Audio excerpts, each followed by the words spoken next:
ತಪ್ಪು ಎಲ್ಲಾಗಿದೆ ಅದನ್ನು ನೀವು ಕುತ್ಕೊಂಡು ನಿಜವಾಗ್ಲೂ ಕೂಡ ಆತ್ಮಾವಲೋಕನ ಮಾಡ್ಕೋಬೇಕಂದ್ರೆ ನಿನ್ನೆ ಪ್ರೆಸ್ ಮೀಟ್ನೇ ನೀವೆಲ್ಲ ಹೇಳಿದ್ರಿ, ನಾವಿಷ್ಟೂ ಜನ ಇಲ್ಲಿ ಕೂತಿರೋರೆಲ್ಲ ನಿಷ್ಠಾವಂತ ಕಾರ್ಯಕರ್ತರು.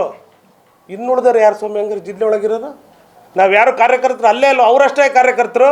ನಿಮಗೆ ತಾಕತ್ತಿದ್ರೆ ನೀವು BJP ಪಾರ್ಟಿ ಪ್ರಮುಖರಾಗಿದ್ದರೆ ಆಯಾ ತಾಲೂಕಿನಲ್ಲಿ ಆತ್ಮಾವಲೋಕನ ಸಭೆ ಮಾಡಿರಿ, ಬರ್ರಿ ಅಲ್ಲಿ ಕೇಳ್ರಿ ಯಾರ್ಯಾರು ಏನೇನು ಮಾಡಿದ್ದಾರೆ ಅಂತ. ನಿಮಗೆ ಗಂಡಸ್ತನ ಇದ್ರೆ ನಮ್ಮ ತಾಲೂಕಿಗೆ ಬರ್ಬೇಕು, ನೀವು ಅಲ್ಲಿ ಪ್ರೆಸ್ ಮೀಟ್ ಮಾಡಿರಿ, ಕಾರ್ಯಕರ್ತರು ಎದುರು ಕೇಳ್ರಿ ಏನು ಮಾಡಿದಿರಿ, ನೀವು ಏನು ಬಿಟ್ಟಿದ್ದೀರಿ, ಯಾರು ಕಾಂಗ್ರೆಸ್ಸಿಗೆ ವೋಟ್ ಮಾಡಿಸ್ಯಾರೆ, ಯಾರು ಕಾಂಗ್ರೆಸ್ಸಿಗೆ ಹೋಗ್ತವೆ ಅಂತ ಹೇಳ್ತಿದ್ರು. 4 ಜನ ಪತ್ರಕರ್ತರ ಎದುರಿಗೆ ಈ ಒಂದು ಸಮಾಲೋಚನೆ ಕಾರ್ಯಕರ್ತರದ್ದು ಆಯಾ ತಾಲೂಕಿನಲ್ಲಿ ನಡಿಬೇಕು, ಇಡೀ ಜಿಲ್ಲೆಯಲ್ಲಿ.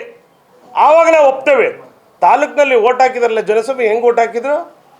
ಯಾರು ಹೇಳಿದರೆ ಓಟ್ ಹಾಕಿದ್ರ? ಕಾರ್ಯಕರ್ತರು ಯಾರು ಕೆಲಸ ಮಾಡಲೇ ಇಲ್ಲ. ಇವತ್ತು ರೇಣುಸ್ವಾಮಿಗೆ ಹಾಕೋದು ಬೇರೆ ಅಲ್ಲ, ನಮಗೆ ಹಾಕೋದು ಬೇರೆ ಅಲ್ಲ. ಇಡೀ ತಾಲೂಕು, ಇಡೀ ಜಿಲ್ಲೆ, ಇಲ್ಲಿರ್ತಕ್ಕಂಥ ಎಲ್ಲರೂ ಕಾರ್ಯಕರ್ತರು, ಮುಖಂಡರು ಎಲ್ಲ ಒಂದೇ. ಇವತ್ತು ರೇಣುಸ್ವಾಮಿಗೆ ಮಾತಾಡ್ತೇವೆ, ನಾಳೆ ನಮ್ಮ ಹಿರಿಯರು ಯಾರ ಬಗ್ಗೆ ಮಾತಾಡಿದ್ರು ನಾವು ಮಾತಾಡ್ತೇವೆ. ನಾವು ಪಾರ್ಟಿಲಿದ್ದೀವಿ, ಪಕ್ಷದಲ್ಲಿದ್ದೀವಿ. ನಮ್ಮ ಪಕ್ಷದ ಮಾನ ಮರ್ಯಾದೆ ಈ ರೀತಿ ಹಗರಣ ಮಾಡ್ತಾ, ಈ ರೀತಿ ಪತ್ರಿಕೆ ಮುಖಾಂತರ ಹೇಳ್ತಿದ್ದಾರೆ ಅಂದರೆ, ನಿನ್ನೆ ಯಾರ್ಯಾರು ಪತ್ರಿಕಾಗೋಷ್ಠಿ ಮಾಡಿದ್ದಾರೆ ರಾಜ್ಯಾಧ್ಯಕ್ಷರು ಗಮನಿಸಿ ಕೂಡಲೇ ಇವ್ರನ್ನೆಲ್ಲರನ್ನ ಬಹಿಷ್ಕಾರ ಹಾಕ್ಬೇಕು. ಇವ್ರನ್ನ ಫಸ್ಟ್ ಪಾರ್ಟಿನ ತೆಗೆದು ಹೊರ ಹಾಕ್ಬೇಕು. ಇವರು ಒಂದು ನಾವಿರಬೇಕು, ಒಂದು ನೀವಿರಬೇಕು. ಅಧಿಕಾರ ಶಾಶ್ವತ ಅಲ್ರಿ, ಇವರಲ್ಲ. ಇನ್ನೂ 100 ವರ್ಷ ಹೋದ್ರೂ ನಾವು ಈ ಪಾರ್ಟಿ ಕಾರ್ಯಕರ್ತರಾಗಿ ಇದ್ದೇ ಇರ್ತೇವೆ. ಯಾವ ಹರಿಬೊಮ್ಮನ ಕೈಯಿಂದನೂ ನಮ್ಮನ್ನು ತೆಗೆದಾಕೋಕ್ಕಾಗಲ್ಲ.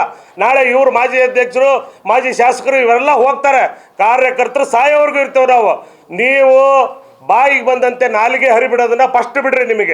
ನಿಮಗೆ ತಾಕತ್ತಿದ್ರೆ ನೀವು ಆಯಾ ತಾಲೂಕಿಗೆ ಬಂದು ಆತ್ಮಾವಲೋಕನ ಸಭೆ ಮಾಡ್ರಿ.